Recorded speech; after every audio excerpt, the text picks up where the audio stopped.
Un véritable parcours qui traduit la foi et la détermination de ce jeune Gabonais dont le handicap n'a pas été un frein jusqu'ici. Orphelin de père et de mère, il arrive à Libreville après l'obtention, il y a quelques mois, de son baccalauréat dans la province de Logoué-Ivindo.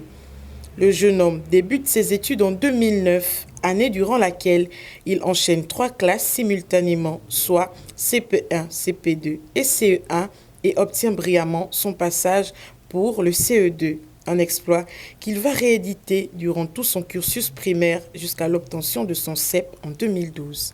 Lorsqu'on m'amène à l'hôpital, les docteurs ont essayé les spécialistes ont essayé de m'examiner, tous ces consorts.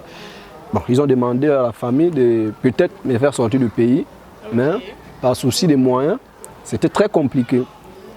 Et ils ont affirmé aux parents que l'enfant ne pourra plus trouver l'usage de ses jambes. Après à la maison, on me traitait un peu de tout et de rien.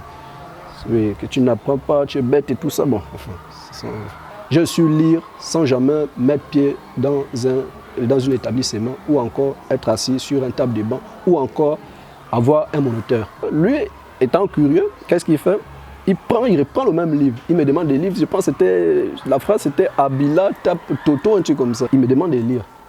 Et j'ai lu. Comme béni des dieux et conduit par des anges, aujourd'hui la dotation d'un scooter va permettre au jeune homme de se déplacer aisément depuis son domicile jusqu'à l'université Omar Bongo. Ce n'est d'ailleurs pas le seul bienfait dont il a bénéficié. D'autres étudiants de son amphithéâtre se sont proposés de le raccompagner chez lui après chaque journée de cours. Une attention particulière qui devrait l'aider à surmonter encore plus les difficultés liées à son handicap et à se fondre facilement dans la masse. Je remercie primordialement Dieu qui a permis qui a suscité des personnes autour de moi et qui a permis que ces choses-là se réalisent au plus tôt possible.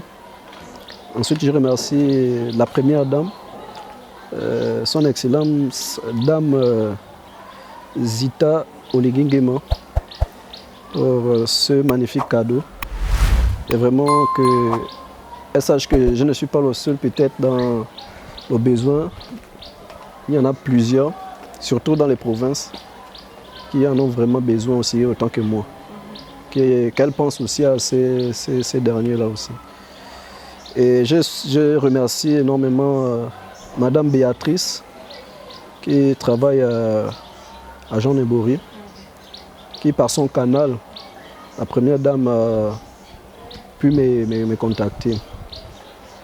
Et vraiment, je souhaite que Dieu leur bénisse, qu'il leur élève encore davantage.